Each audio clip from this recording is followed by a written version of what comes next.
கூற பயங்கரமான புயல் கொடியாலையின் மத்தியில் காக்கும் கரம் கொண்டு மார்பில் சீத்தனைத்த அன்பை என்றும் பாடுவே.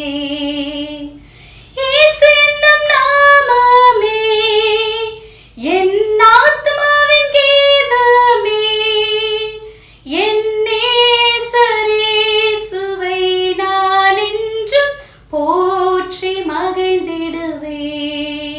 ஆமாங்க, இந்த பாட்டுல சொல்லப்பட்டபடி ஒருவேளை நீங்கள் கோர பயங்கரமான பாடுகள்ல நீங்க போயிட்டு இருக்கலாம். உங்களை நோக்கி பெரிய அலைகள் போல சூழ்நிலைகள் அமைஞ்சிருக்கலாம்.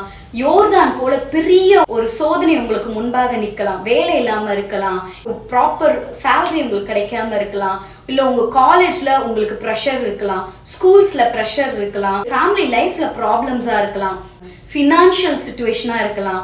எதுவா வேணா இருக்கட்டுங்க, இன்றைக்கு உங்களை பார்த்த ஆண்டவர் சொல்றார், எப்பேற்பட்ட ப்ராப்ளம்ஸா இருந்தாலும் தேவன் உங்களுக்கு ஒன்றும் இல்லாமல் அதை பண்ண வல்லவரா இருக்கிறாருங்க. நீங்க உங்க முழு இருதயத்தோட இயேசுவேன்னு கூப்பிடும் பொழுது அவர் உங்களுக்காக எல்லாவற்றையும் சுத்தம் பண்ணுகிற தேவனாகவும் உங்களுக்கு வெற்றியை தருகிற தேவனாகவும் இருக்காருங்க. இயேசு என்ற நாமத்தை சொல்லும் உதடுகள் பாக்கியம் உள்ளது. இயேசு என்ற நாமத்தை கேட்கும் காதுகள் பாக்கியம் உள்ளது. முழு மனசோட இயேசுன்னு சொல்லுங்க. நீங்க துன்பம் பிரச்சனைகள் பார்க்குற எதுவுமே இனி உங்க வாழ்க்கையில நீங்க பார்க்க மாட்டீங்க. ஒன்றும் இல்லாமல் பண்ண தேவன் வல்லவராய் இருக்கிறார்.